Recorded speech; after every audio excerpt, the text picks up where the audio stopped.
Halo, selamat pagi teman-teman dan selamat pagi Bu. Perkenalkan, nama saya Martini Novita Lumban Batu dengan NIM 32211220006 dari kelas B Stambuk 2022. Kali ini saya akan membawakan cerita tentang batu gantung. Sedikit penjelasannya bahwa legenda batu gantung ini yang berasal dari Sumatera Utara menceritakan tentang kisah percintaan antara Buru Seruni dan Sidoli.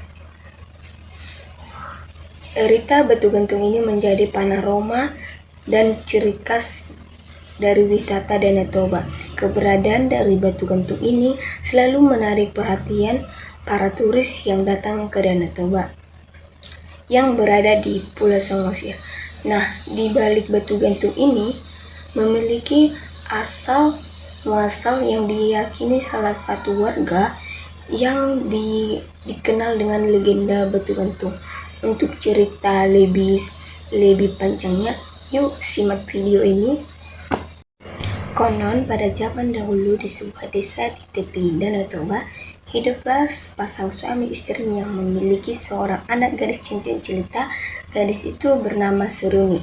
Selain cantik, Seruni juga anak yang berbakti kepada orang tuanya. Ia selalu bersikap kepada masyarakat yang ada di situ dan sering membantu pekerjaan orang tuanya. Pada suatu hari, Seruni harus berpisah dengan pemuda pemujaannya yang bernama Sidoli. Ia pergi untuk merantau yang tujuannya untuk mengumpulkan uang sebagai biaya pernikahan. Danau Toba dan batu-batu yang ada di tempat itu menjadi saksi. Buru Seruni berkata kepada Sidoli, "Berjanjilah kau akan kembali lagi." Jawab Sidoli, "Seruni, Daku berjanji akan segera menemuimu lagi di tempat ini. Kita akan segera menikah." Pekerjaan sehari-hari dari ayah Seruni hanyalah sebagai nelayan yang menangkap ikan mujair di laut. Tetapi ayah dari Seruni ini terlilit hutang karena ayahnya berfoya-foya dengan memainkan uang tersebut dan tidak menghiraukan keluarga. Ayah Seruni mempunyai hutang yang sangat banyak. Ia tak sanggup membayarnya lagi hutangnya. Suatu ketika, penagih hutang datang ke rumah Seruni dan berkata, "Hutangmu sudah terlalu banyak. Sudah saatnya kau membayar hutangnya sekarang juga. Jika tidak, kau harus menjodohkan Seruni dengan anak awak." Jawab ayah Seruni. Tunggu dulu. Awak bicarakan dulu pada ibunya Seruni. Sahut penagih hutang tersebut. "Tidak bisa. Kau sudah berjanji. Kau tahu kan apa yang terjadi jika kau melanggar janji?" Namun tidak punya pilihan lain. Ia harus menjodohkan Seruni dengan anak temannya. Hingga suatu hari, Seruni mendengar ayahnya sedang berbicara pada ibunya perihal tentang perjodohan dirinya. Seruni menangis mendengarkan perkataan ayah dan ibunya. Ia teringat jadinya pada Sidoli. Bagaimana jika Seruni tidak setuju dijodohkan? Dalam benak Seruni berkata demikian. Pagi harinya, Seruni pergi ke ladang seperti biasa. Kali ini ia pergi sendiri ke ladang karena kedua orang tuanya ada keperluan dari tetangga lainnya. Seruni mempunyai anjing yang bernama Sitoki yang selalu setia menemaninya di ladang. Seruni hanya terdiam. Ia tidak rajin seperti biasanya. Wajahnya yang muram dan suram yang memikirkan hal tersebut. Sesekali Sitoki menggonggong untuk menarik perhatian, tapi Seruni hanya melihat sebentar dan melamun kembali. Seruni sudah tidak menahan kesedihannya. Ia butuh seseorang yang bisa mendengarkan ceritanya. Seruni pun berkata kepada anjingnya, "Aku sedang bersedih. Aku bingung. Ayahku menjodohkanku dengan pemuda lain. Sedangkan aku sudah punya kekasih hati. Jika aku tidak menuruti ayahku, maka ayah dan ibuku dalam bahaya. Jika aku menuruti ayahku, aku tidak sampai hati membuat Sidoli kecewa. Aku harus bagaimana, Toki?" Si Toki dan si Seruni pun menangis pecah. karena situasi semakin bingung melihat majikannya. Citoki mengendus-endus di pangkuan Seruni dengan berderai air mata. Seruni bergegas berjalan menuju Danau Toba. Citoki pun segera mengikuti kemanapun majikannya pergi. Citoki bingung karena majikannya berjalan sangat cepat menuju tebing tinggi yang ada di Danau Toba.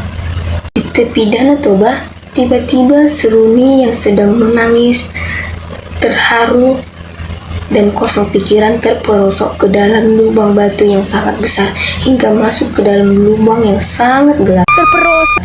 Membuat Seruni ketakutan dan berteriak meminta tolong pada si Toki anjing kesayangannya. Toki! Tolong! Toki, tolong, Toki!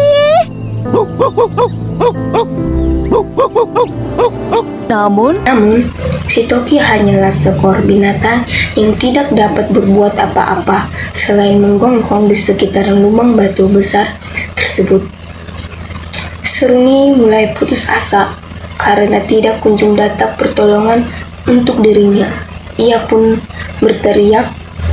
Seruni pun yang putus asa berkata kepada batu tersebut, Parapat! Parapat batu! Setelah Seruni berkata seperti itu, tanpa diketahui dinding-dinding batu mulai merapat. Semakin lama semakin merapat dan menghimpit tubuh Seruni. Melihat kondisi majikannya yang semakin tak tertolong, si Toki akhirnya berlari pulang ke rumah orang tua Seruni. Orang tua Seruni yang baru saja pulang dari desa tetangga, si Toki berusaha memberitahu bahwa Seruni dalam keadaan bahaya dengan menggonggong tanpa henti, mencakar tanah dan mondar-mandir, dan akhirnya majikan sadar dengan isyarat dari si Toki. Orang tuanya Seruni segera beranjak dan mengikuti si Toki hingga sampai ke tepi lubang tempat anak gadis mereka yang terperosok. Mereka mendengar suara jeritan anaknya dari dalam lubang, akan tetapi orang tuanya tidak bisa menolong. Ayah Seruni pun berlari meminta pertolongan warga. Tak lama kemudian, tetangga mereka berdatangan dari lubang tempat Seruni terperosok dan jatuh. Ibu Seruni berkata kepada suaminya, Lubangnya terlalu dalam dan tidak tembus cahaya. Aku hanya mendengar sayup-sayup suara anak kita yang berkata, Parapat, parapat batu. Bagaimana ini, Pak? Tanpa menjawab dari pertanyaan istrinya, ayah Seruni melongok dan terdiam, hanya melihat ke dalam lubang. Ia memutuskan untuk masuk ke dalam lubang menyusuri putrinya. Ayah Seruni berkata kepada istrinya, Pegang obor ini, aku akan turun untuk menjemput anak kita.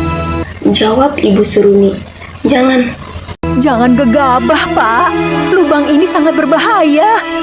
Saut warga lainnya. Benar Pak, lubang ini sangat dalam dan gelap. Ayah Seruni pun mengurungkan niatnya.